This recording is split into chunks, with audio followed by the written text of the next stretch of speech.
Good morning, everyone.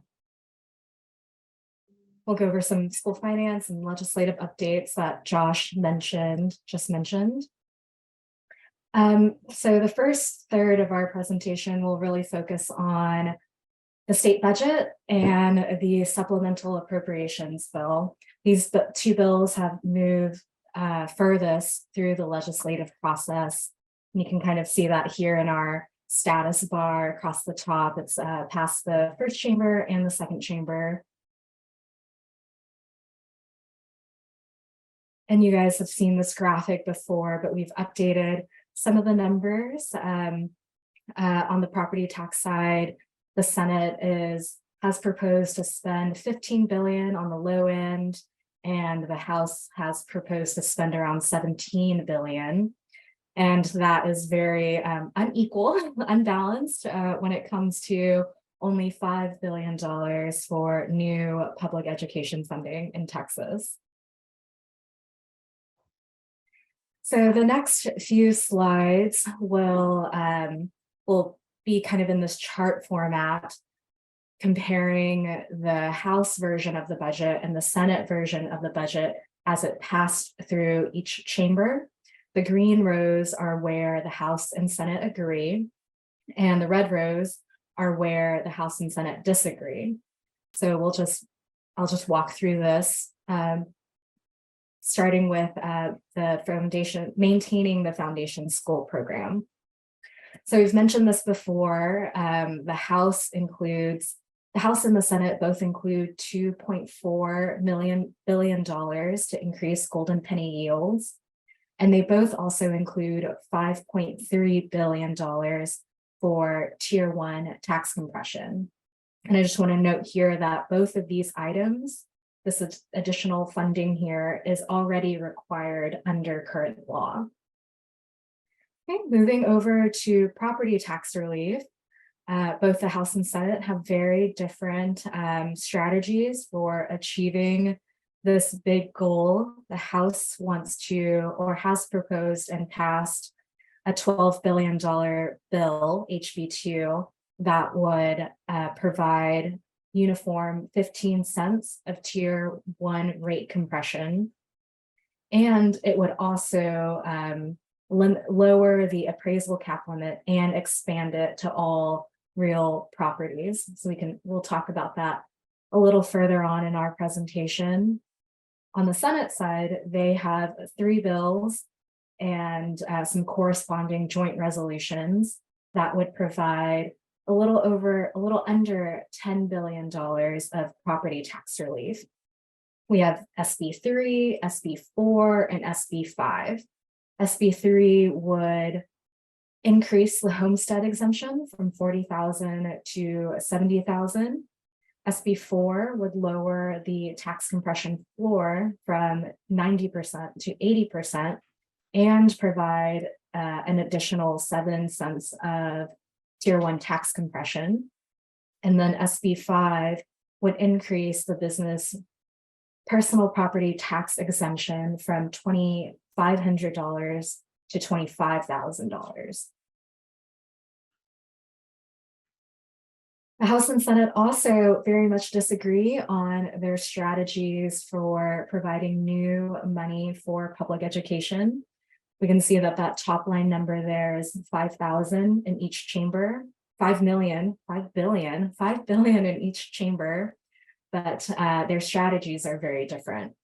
Both of this $5 billion in each chamber is contingent on passage of certain bills and certain actions in the House and the Senate.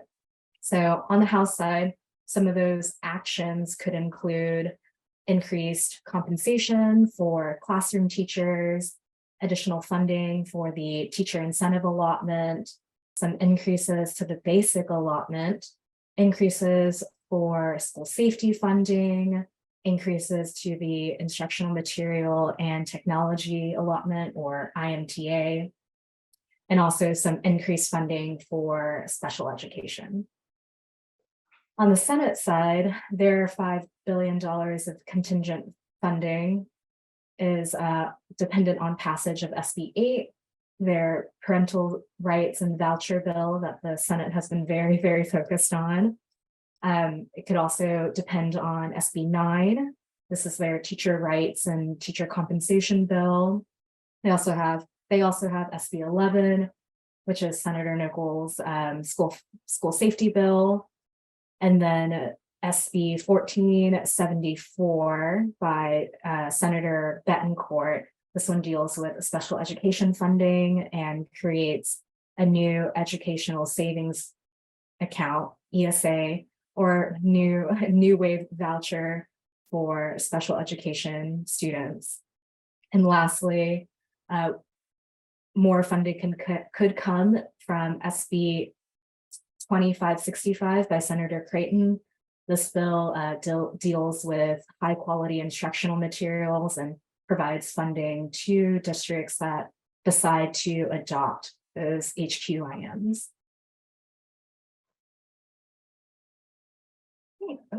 And then back to where the House and Senate do agree. They agree on spending about a little over $1 billion for the Instructional Materials and Technology Fund. This is up about $400 million from the last biennium, but it has not been at the max historical appropriations. Both the House and Senate want to include $150 million for the Strong Foundations grant. They also both agree on providing $93 million to continue the supplemental special education services program for the next biennium. And if you remember, this program provides $1,500 to families of special education students so they can purchase other materials and equipment. And lastly, the House and Senate agree on providing some additional cybersecurity funding. This would be $55 million and allow school districts to partner with DIR to provide some of those enhanced monitoring and cybersecurity programs. And I think I forgot to mention, but the House budget was amended quite a few times when it was up for debate a few weeks ago. And I think it just passed through the Senate very quickly about a week ago too. But this table really compares what these tables compare what the budget looks like as it passed out of each chamber. Okay, and we also have some action on SB 30, the Supplemental Appropriations Bill. It has passed through both chambers at this point. And as you guys know, this bill trues up appropriations from the last biennium and makes some additional appropriations for high priority items in the upcoming biennium. Okay, so same thing with the green and red rows here. We'll start with FSP appropriations. Both the House and Senate version of SB 30 includes an $8.2 billion reduction in GR to FSP. And this is mostly due to ESSER supplanting, higher than expected property value growth, and lower than expected ADA growth.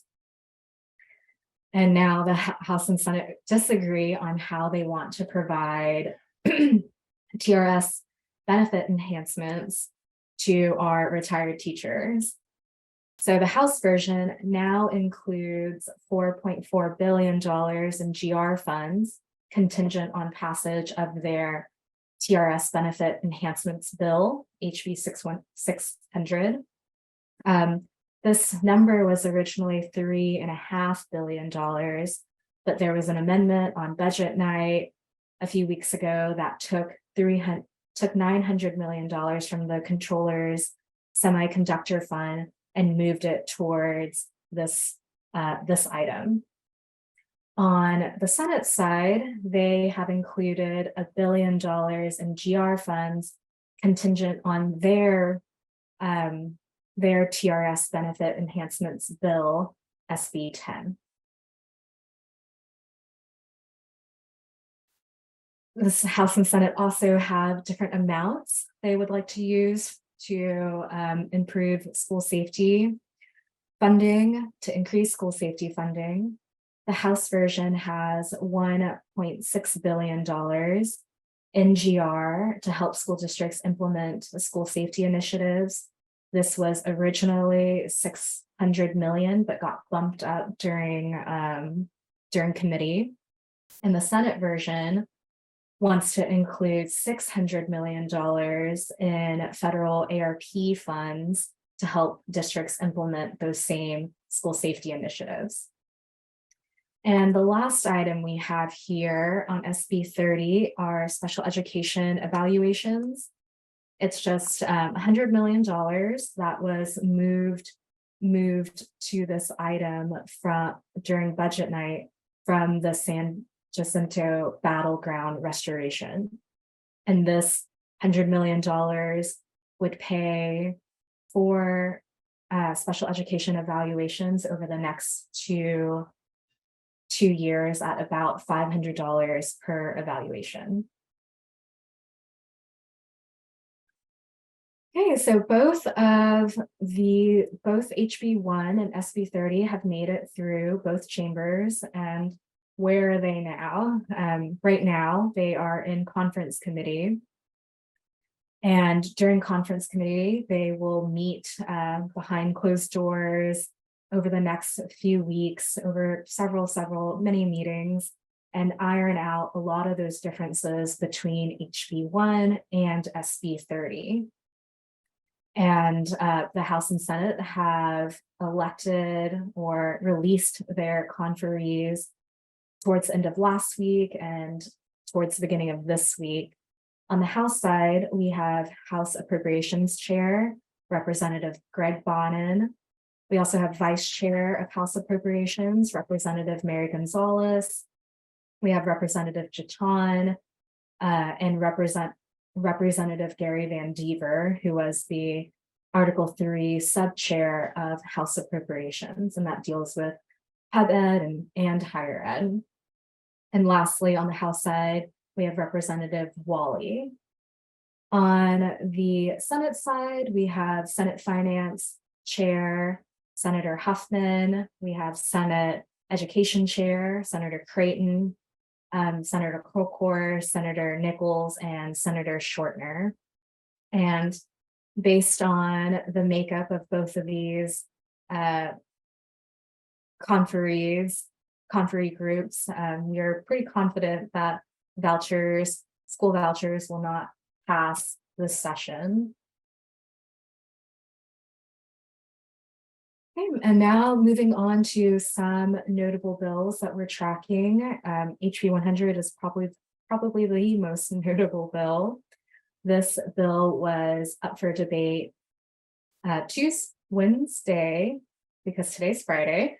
It was up for debate on Wednesday and was finally passed out of the chamber yesterday. So the debate on this bill was very quick. I think it was about 30 minutes, and you would think it should be longer for such a substantial bill, but it was not.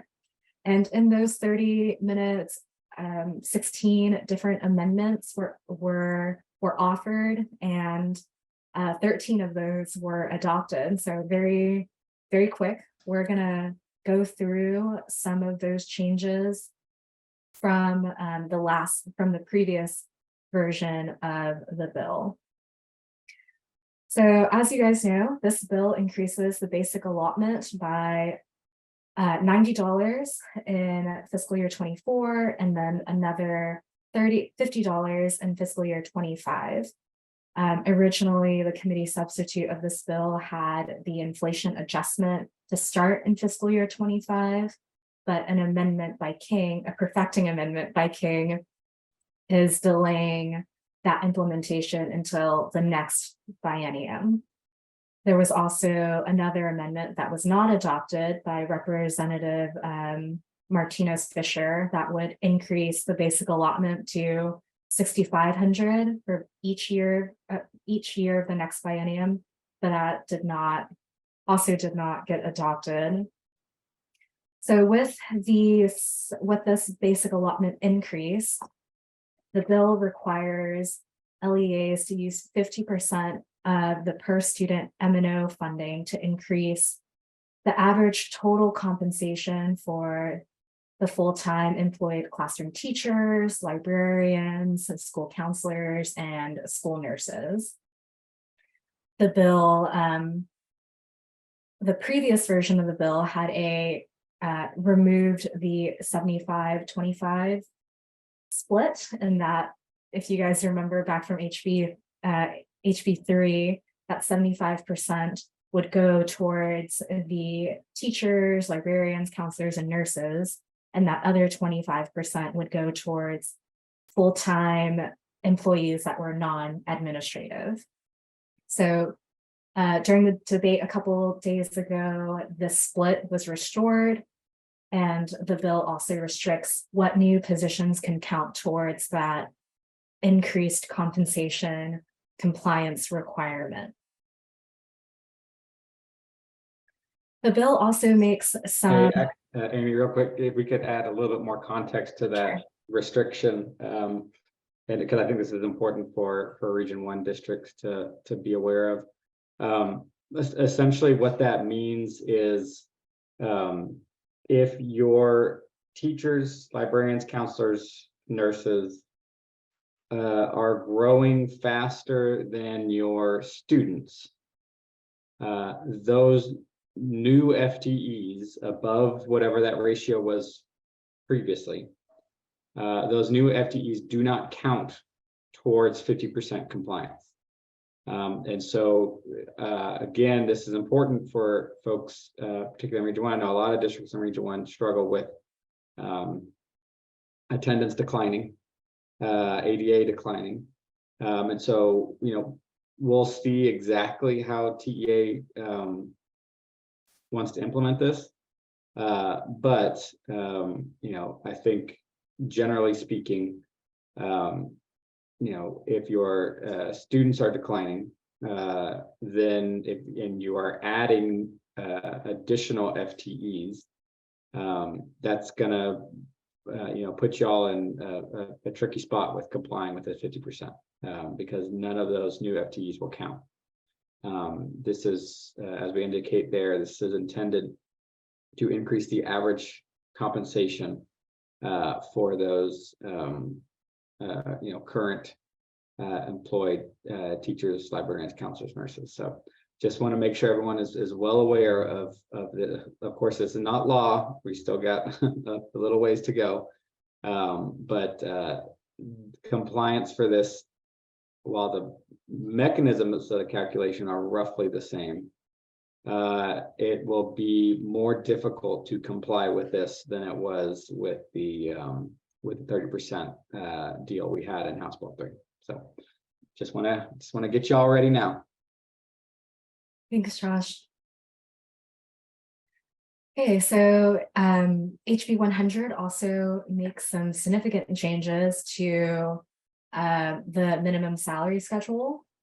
It completely redesigns this whole schedule and bases it off years of experience from 1 to 10 and 10 plus, and then also the level of certification this employee would have. A lot of this language has been pulled from Representative Dutton's bill, HB 11, that deals a lot with teacher compensation and teacher workforce. So with this redesigned MSS, the bill also creates a salary transition allotment. This is going to be calculated by TEA in the next 2 school years, and that difference from what MSS actually what those staff are currently paid, and the increase they would get, that there would be an allotment that would offset some of those increases.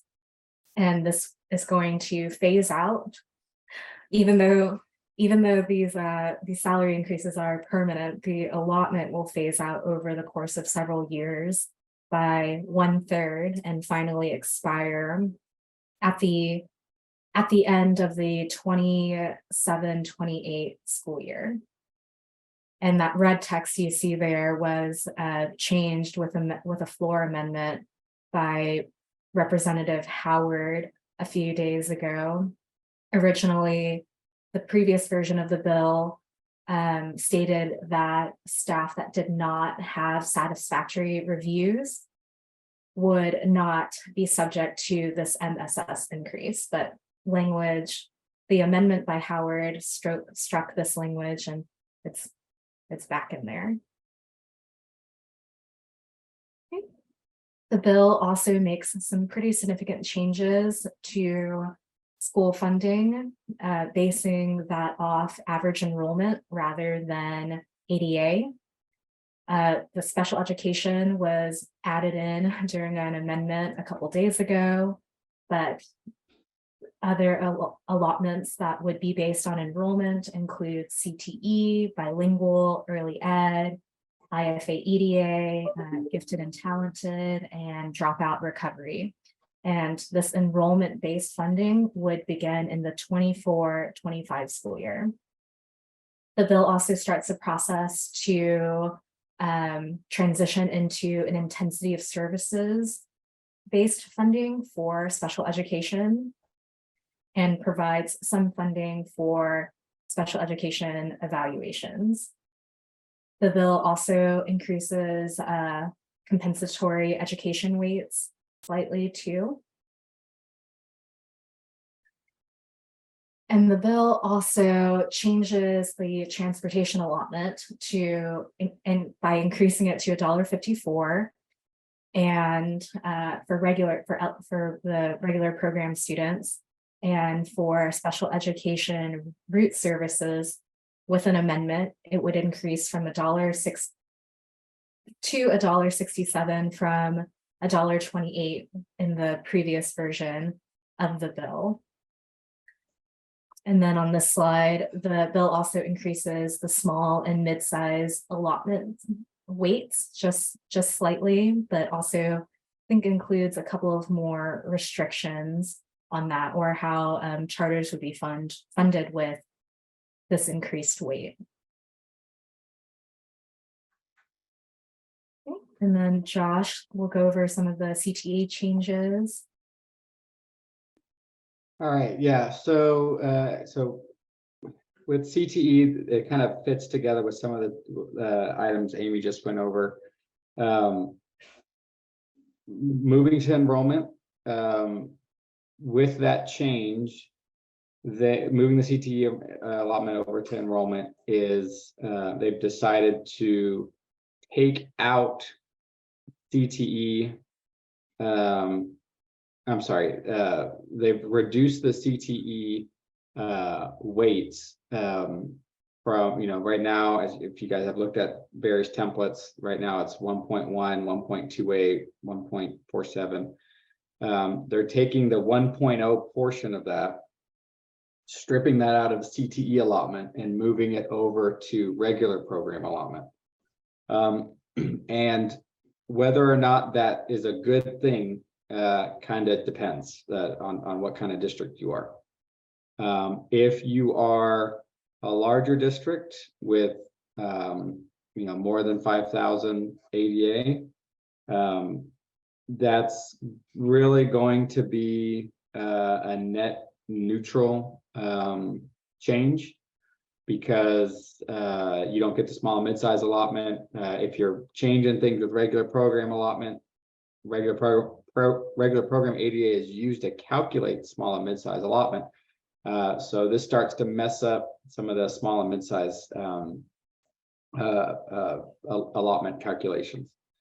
The reason why they are doing this is many districts struggle to meet those spending requirements on CTE. A couple of larger districts called and talked to me about this yesterday. So I think that's one reason why this is in the bill. And so this was intentional. Originally, we thought it was a mistake, but this has turned out to be a feature of the bill and not a bug.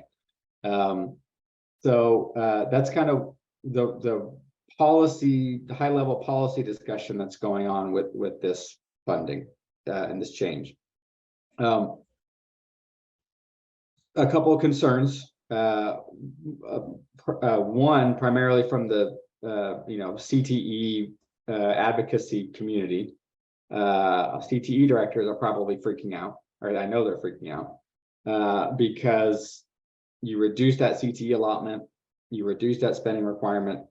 The concern is, of course, superintendents and boards are going to decide to allocate that money elsewhere and reduce CTE spending. A couple things to sort of respond to that concern are, one, districts that receive Perkins, they have maintenance of effort requirements. And so, just this, I believe they work similarly to title. I'm still needing to educate myself on that, but so that would prevent districts from making very dramatic cuts to CTE spending, I believe. And districts generally are supportive of CTE programming. They put a high priority on that. It's a high priority with the legislature. And so I think if this change is made, I don't think the sky would fall per se for CTE spending. But I absolutely understand why the CTE folks are concerned. It does allow for the possibility that districts would start to divest from their CTE programming. So that's concern number one. Number two is sort of addressed by that last sentence on this slide. Because of school finance weirdness and interaction with small and mid-size allotments, regular program ADA, and then SPED and CTE funding, all of these things kind of fit together. So if you pull a string over here, it kind of collapses some things elsewhere in the education code. If we're just looking at this change, moving the 1.0 from CTE over to regular program, that change alone reduces funding for small and mid-sized districts, and also slightly reduces SPED funding for small and mid-sized districts. Again, because of that interaction, all these things kind of fit together. That being said, again, I said, remember I said that change in isolation reduces funding for small and mid-sized districts. Amy mentioned that small and mid-sized weights go up, and they go up pretty substantially. And so plugging all of House Bill 100 together, small and mid-sized districts are by far the biggest winners in this bill. And so, again, if you're less than 5,000, you are getting a lot more money out of this bill than any other kind of district. There is, the CTE thing sort of takes some of the shine off that. But again, if you put it all together, this is a very favorable bill for small and mid-sized districts. And so, those are the facts as we understand them. Moat Casey is, at least pointing out the technical consequences of making this change to lawmakers and to CTE folks, and anyone that has a question about what's going on. We've been very busy explaining it to everybody. But ultimately, this is how this is funded is ultimately going to be a policy decision that the legislature has to make. And so again, just kind of wanted to walk y'all through sort of the pros and cons of this, depending on what kind of district you are. But again, it is a major change, but I don't think it's going to, if we wake up in a post House Bill 100 world, I don't think there's not going to be any CTE programming, right? In that world, I think we're still going to have pretty healthy CTE programming. And in fact, with those small rural districts, small mid-sized districts, they would have more funding under the bill, and so they could potentially even spend more on CTE if they so chose. This change would give folks more discretion. Generally speaking, we like when districts have discretion and can be nimble in responding to their needs. And so, but there's a trade-off there, right? And so, I just want everyone to be aware that there's that those are the debates that are going on right now in Austin. I think I saw a question from Connie flash up here. Do you know how many ISDs did not spend the required amount in 21-22? I don't know that offhand. I know anecdotally, I've probably talked to probably a dozen districts that they met their requirement, but they had to spend money on, I don't want to say stupid things, but they had to spend money on things that weren't educationally necessary, let's say. They had to go and hunt for CTE expenses, right, to meet that requirement. And so that's not a great position to be in, right? That's not, I think it's, you could very easily argue that's not a very efficient use of public dollars there. And so, again, and just to be clear, those are districts that met the requirement, but didn't use their money as maybe they otherwise would have. And so getting that kind of number, Connie, is going to be impossible, because we have to go and audit and interview every school district in the state, which is not a data collection we're equipped to do. And so the extent of the problem, which I think is really what you're getting at, it's kind of unknowable, unfortunately. But again, anecdotally, I hear it quite a bit.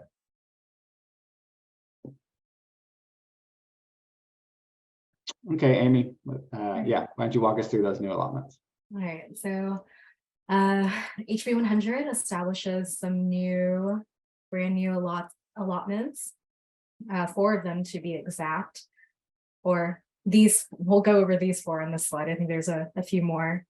The first one is an allotment with a very long name for advanced math pathways and certain programs of study like cybersecurity. Under this allotment, which is extremely difficult to calculate and also confusing with some of the new language that got added during the debate a couple days ago. But generally, districts would be eligible for $10 each school year for every student that takes increasingly challenging math courses during their high school years. So if they take Algebra 1 in 8th grade and take Algebra 2 in 9th grade and continue on that path, they would qualify the district to receive some additional funding. And small and mid-sized districts would get a little bit more funding than that original $10. The bill also creates a new rural pathways allotment and outcomes bonus. This is language from Representative Lozano's HB 2209, which just finally passed the House yesterday too. Under this program, rural smaller districts could partner with neighboring or nearby districts and to help provide more CT course offerings for their students. And I think a big push from this has been districts down in the valley, and they've those superintendents that have come to testify have been very big supporters and proponents of this bill, and we love that. So the bill also provides, well, for this rural pathways program, there's also an outcome bonus that districts could generate if their students that graduate go and get post-secondary certifications or meet some of those requirements. The bill also creates a new fine arts allotment. This pulls language from Representative Tallarico's bill HB 3829, but makes some revisions because that bill had like a $5 billion cost, and that would be more than all the school finance money that has been directed for Representative King to use.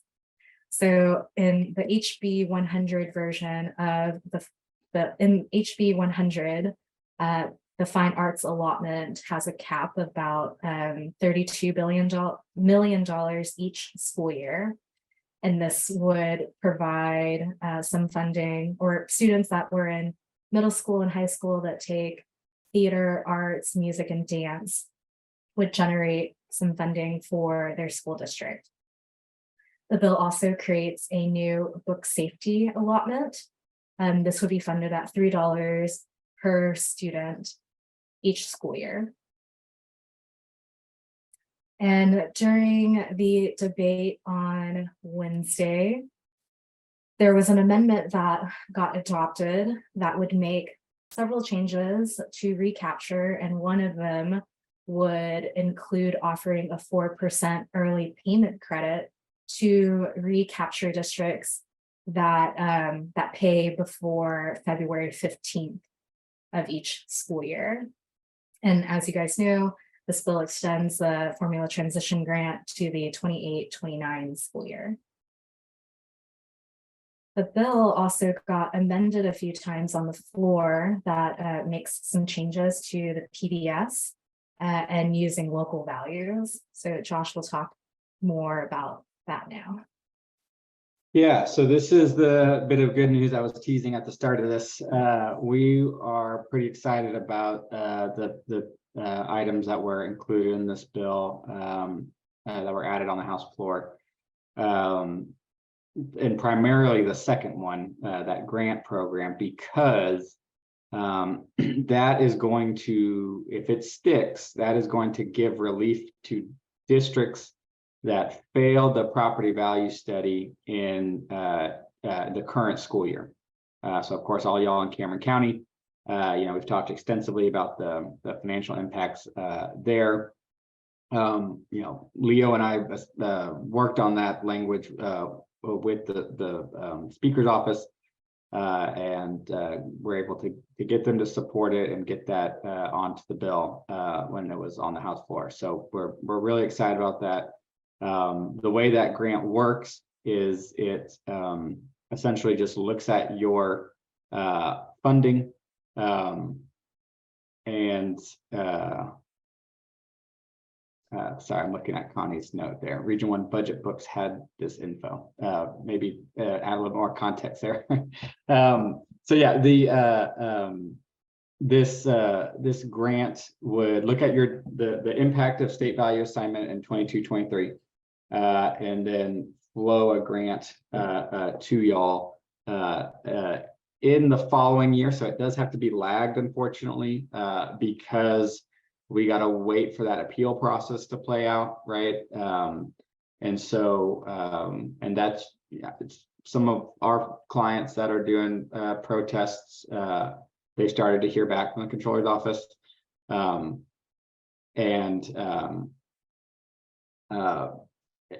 but the controller will finally certify the values in August.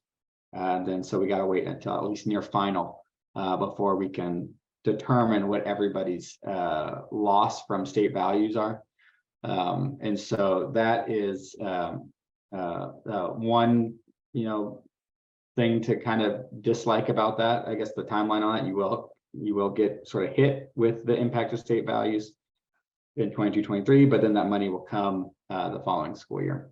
But still, that funding, if this provision sticks, would eventually come. Okay, Roger asked what constitutes a failure, and what I mean is you get invalid findings, you protesting them, and then the controller denies your protest, essentially. That's sort of what that's the scenario that I'm talking about here. So if all that plays out, I know you guys are working with folks, and you're gonna, I know Romalda pitched that webinar earlier, where you'll learn more about the status of that appeal.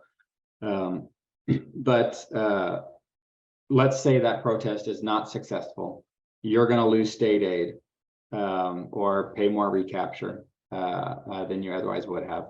This grant will identify that amount and flow it to you in the 23-24 school year. And that's the only part of the bill that really helps folks that failed this year. That first bullet point there changes, makes a pretty dramatic change to the school finance system going forward, such that we no longer need state certified values. And it sort of renders the property value study kind of meaningless, that's a pretty dramatic change. And so it just says that your state aid, your recapture, all that's going to be calculated using the local values that your CAD submit. But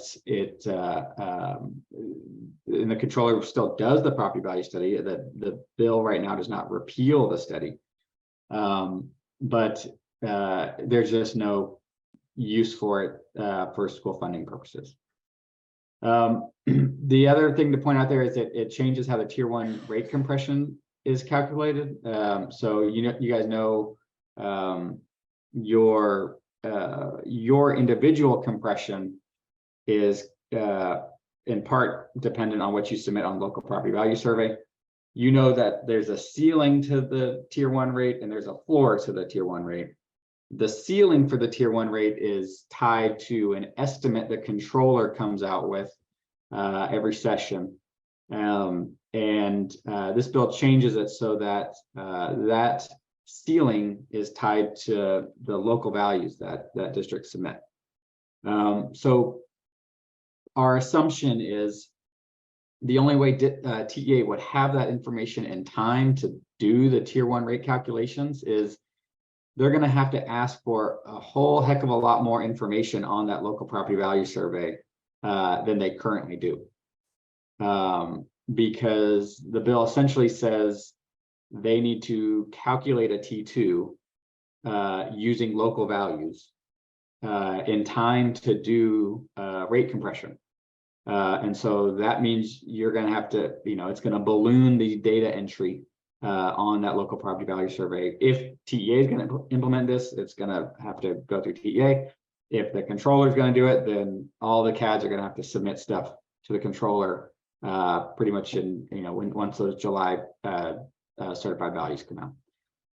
So again, if this sticks, it's going to be pretty dramatic changes, a lot more data entry in the summer.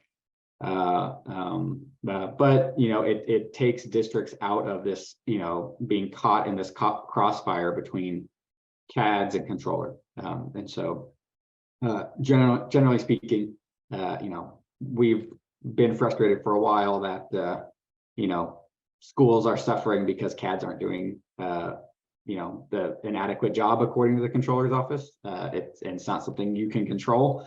And so, it's sort of been our position that if anyone's going to have consequences to this, to getting in trouble with the controller, it should be CADs and not schools and not children, right? And so generally, this is a positive development. But we are concerned that, just from a big picture sustainability perspective, rendering the PBS meaningless will probably allow some, CADs to take advantage of the situation, to be honest, and arbitrarily lower their values. And that could raise some, constitutional, tax equity legal challenges. And so, at a big picture, we have some sustainability concerns about getting rid of the PBS. We have some concerns about opening up the state to more school finance litigation, which creates uncertainty and sometimes creates, overreactions from the legislature and just not optimal solutions when you're under the gun from, a court. It doesn't create a great policymaking environment in that kind of scenario. So that's kind of my spiel on that. Okay, all right. Well, if you guys have any questions, Ramalda, do we have any questions in the room? I know this is a big change, so I just want to take a minute and make sure everyone's understanding what we're talking about here. We do have a question, Josh. Okay. Hey, Josh. So as it stands right now, the only thing that we're looking at to come up with the actual required pay raises are the change in the basic allotment and the tier 2 penny change, correct? I mean, the change in funding for the enrollment base will come in next year. Yeah, I mean, the following year, with and then all these allotments that we just spoke about, the fine arts one, the math one, those would be part of the calculation with the tier 2 pennies and the basic allotment change, correct? Yeah, and so again, this is just House Bill 100. This year's a little different. Like in 2019, every school finance thing was in one bill, right? House Bill 3. We have House Bill 100 that's doing these changes. We'll get to House Bill 11, which adds pre-K ADA to the early ed allotment. I don't want to take too much of Amy's thunder away, but there's some school safety stuff coming. And so there's other pots of money that are being added here. And so that 50% requirement, though, looks at all of your funding, right? Total funding per ADA, prior year, current year, that per ADA amount, whatever that delta is, identify that, multiply that delta by your current year ADA. That's the size of the pie, right? And then your requirement is 50% of that has to go towards teachers, librarians, counselors, nurses, and and then 25% of that goes to non-administrative employees. So that's another concern that we're still going to address, hopefully, when this goes over to the Senate. Is you're taking potentially school safety money, right? You're taking that book safety allotment, for example, right? Those are things that are supposed to be spent on specific things. And that's getting caught up in this 50% requirement. And so, but crafting language to solve that has proven to be difficult. And so we are aware of that. We're communicating that to offices, but it's a tricky thing to solve. But currently, you're exactly right, Jaime, that it's a global view of your M&O revenues, so it includes everything they're doing, and so that's something we're keeping an eye on. Good morning, Josh. I just had a question about the model runs that you did for the HB 100 that are posted on your website. Mhm. As far as where we are right now, are the column that you have labeled current law, are those numbers all pretty good? I mean, any estimations in there, I guess, is what I'm wondering. I think they're good. I think they're great, actually.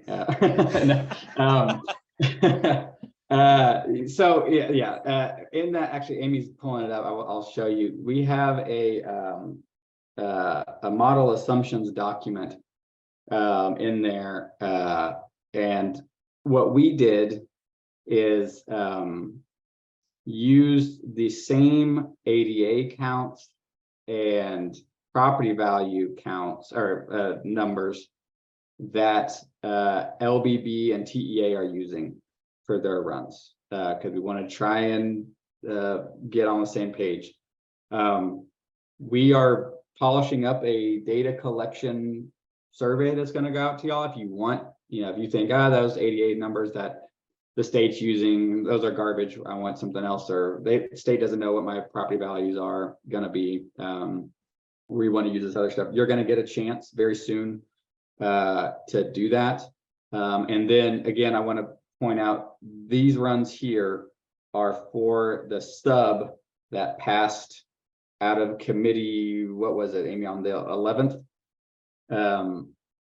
We are today, right as soon as I get off this call with y'all, I'm going to be finishing up the runs for the version of the bill that passed out of the House. So like, for example, charters see a $71 million loss under the committee version. That's not going to be the case under the version that passed the House. Rural districts are going to see a much bigger gain under this latest version than they do under this version you're looking at on the screen right here. So we're working on getting the runs that are tied to the House version of the bill. So those are coming very, very soon. So just want to make sure you're clear on that. And again, if you want to change your inputs, you'll have an opportunity. I'm going to try and get the new runs out and then that survey out all in the same email, hopefully today or this weekend. And so then you guys will be able to get a more a clearer picture on what this bill will do for y'all. Okay, thank you. Yeah. Okay. And We're good. Go ahead, Romalda. No more questions. Okay, thank you. So while you guys are waiting for Josh to publish the new runs, make sure to look at Josh's deep dive into HB 100 as it was passed out of the House yesterday with current law. So the red text is all are changes that have been made since the committee sub. And this would be a good document to familiarize yourselves with some of those substantial changes. Okay, and then back to our presentation. I know we're coming up on time, so I'm going to go through the remaining slides pretty quickly. For teachers, SB 9 has been one of the big bills we are tracking. This has made it through the Senate, but has not been heard in the House yet. This bill would create teacher retention allotment, and this allotment would provide $2,000 per teacher in districts with more than 20,000 students and $6,000 in districts with less than 20,000 students. And this one-time allotment would only be provided next school year.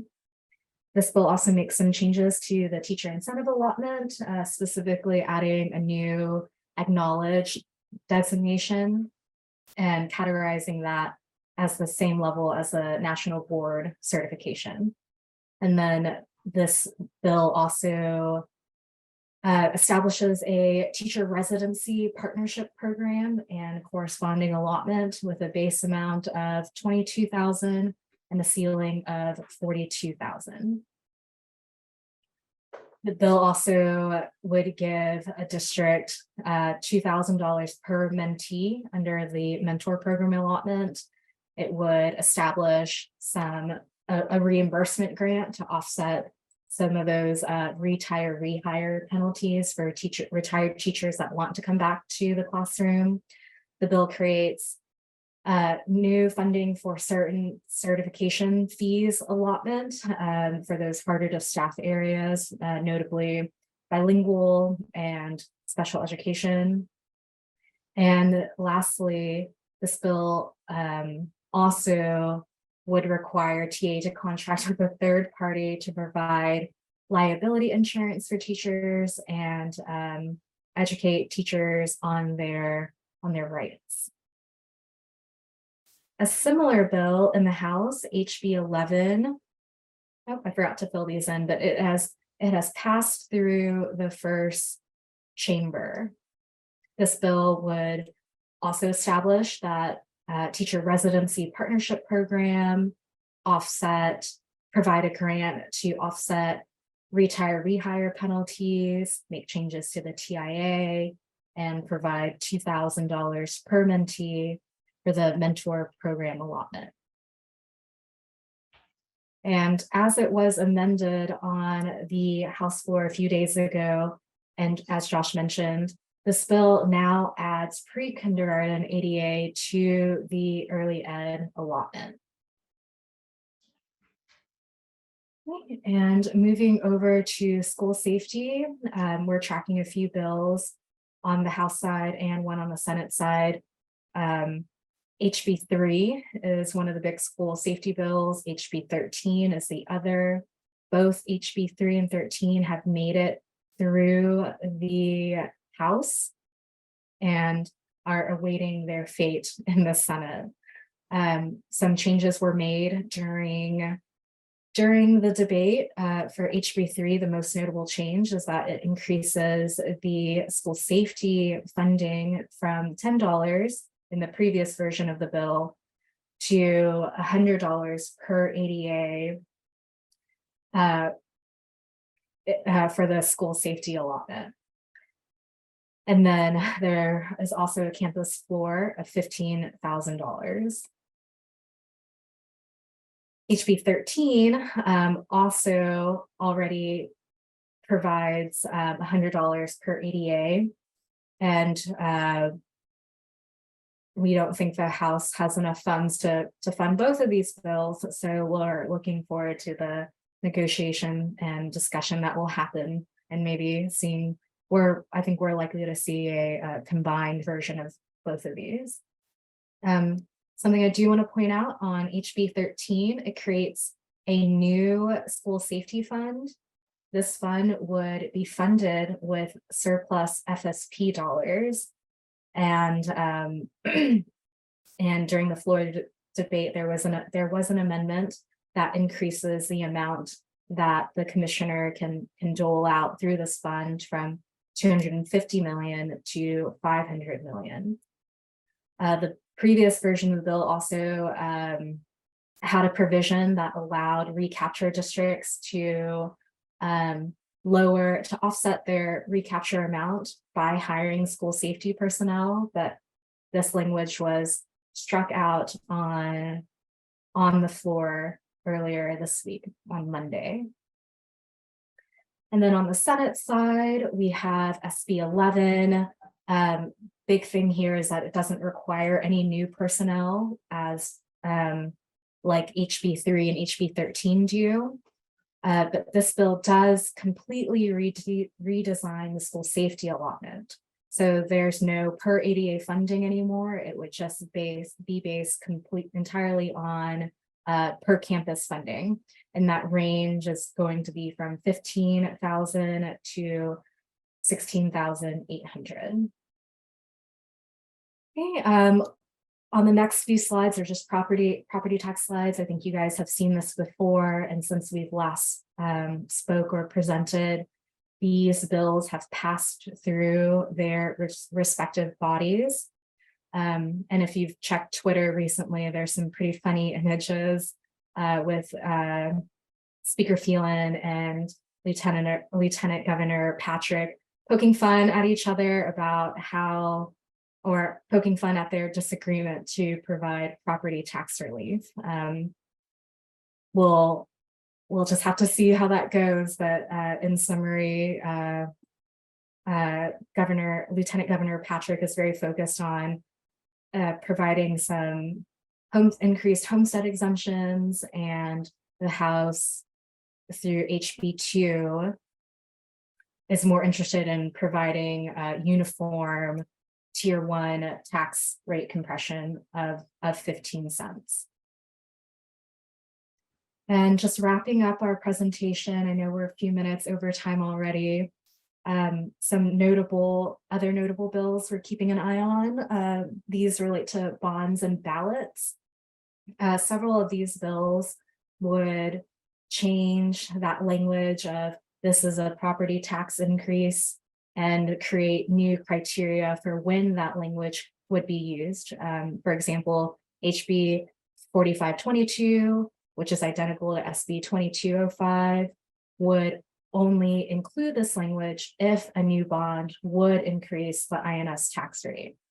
And then some other bills towards the bottom would change that language or only require it when the tax rate actually increases. For virtual education, these two bills have been moving along in the process.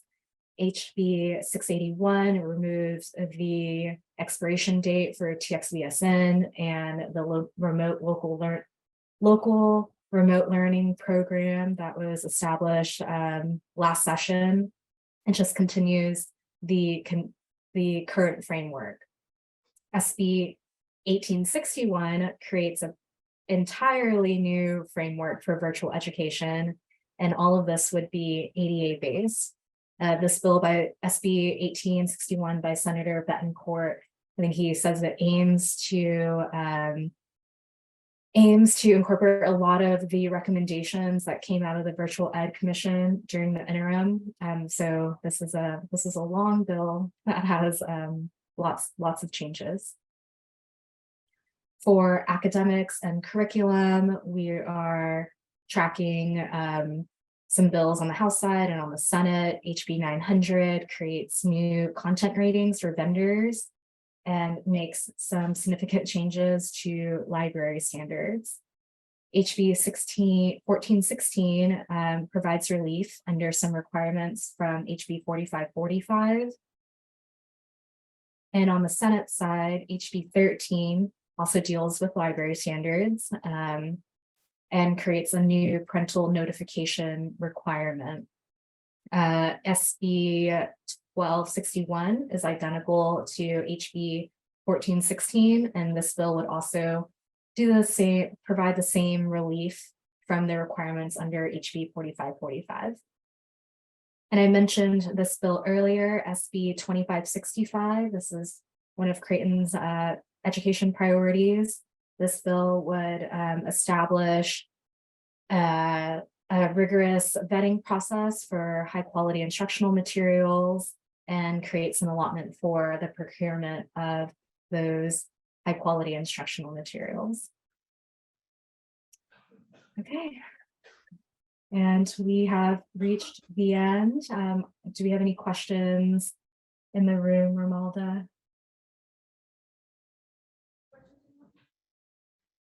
We don't have any questions, Amy. Okay. Oscar, can you please check on Zoom? No questions in Zoom. Alrighty, thank you.